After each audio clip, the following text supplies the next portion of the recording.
Hello friends, இந்த வீடியோவில் என்ன பார்க்க போறோம்னா ஒரு மிகப்பெரிய ஒரு போராட்டத்துக்கு பிறகு ஒரு நல்ல ஒரு ஸ்கோரை வந்து இந்திய வீரர்கள் செட் பண்ணியிருக்காங்க. அதை பற்றி தான் இந்த வீடியோவில் பார்க்க போகிறோம்.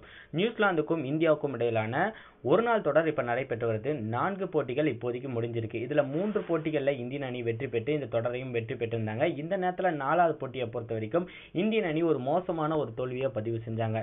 இந்த நேரத்தில் வந்து இன்று கடைசி போட்டின்றதுனால இன்னைக்கு ரோஹித் சர்மா தலைமையிலான இந்தியன் அணி வந்து பார்த்தீங்கன்னா முதல்ல வந்து பேட்டிங்கை வந்து தேர்வு செஞ்சு பேட்டிங் வந்து எடுத்து விளையாடினாங்க. இதுல நம்ம எதிர்பார்க்காத விதமா இந்தியன் அணியோடைய முன்னாடி பேட்ஸ்மேன்கள் 4 விக்கெட்கள் வந்து 18 ரன்களுக்கு எல்லாம் போயிருந்து. அதுவும் 9.3 பால்களுக்கு எல்லாமே 18 ரன்களுக்கு 4 விக்கெட்டுகளை இழந்துச்சு. அதுலயும் முக்கியமா மகேந்திர சிங் தோனி, ஷிகர் தவான், ரோஹித் சர்மா இந்த 3 விக்கெட்டுகளும் வந்து போயிடுச்சு.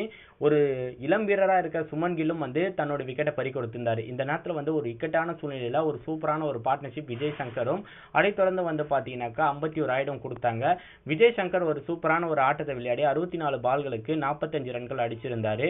4 4 அடிச்சிருந்தாரு. அதுக்கப்புறமா வந்து தன்னோட ஆட்டத்தை விடாமுயற்சியா வந்து 51 ராய்டு 90 ரன்களை எடுத்திருந்தாரு. அதுக்கு அடுத்ததாக வந்து பார்த்தீங்கன்னா கேதார் ஜாதவ் ஒரு 34 ரன்களை எடுத்திருந்தாரு. கடைசி கட்டத்தில் ஒரு மிகப்பெரிய ஒரு போராட்டத்துக்கு பிறகு வந்து ஹார்திக் பாண்டியா ஒரு நல்ல ஒரு ஸ்கோரை செட் பண்ணியிருக்காரு.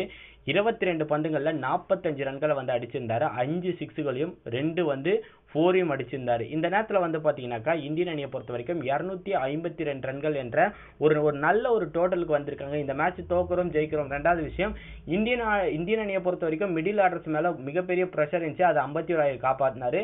கடைசியில பினிஷிங் லெவலில் வந்து இந்த மேட்ச்ல வந்து பார்த்தீங்கன்னாக்கா ஹார்திக் பாண்டியா காப்பாத்தினாரு. எனவே வந்து இந்த 2 வீரர்கள் இல்லைன்னா இந்த ஸ்கோர் சாத்தியமே அற்றதுன்னே சொல்ல முடியும்.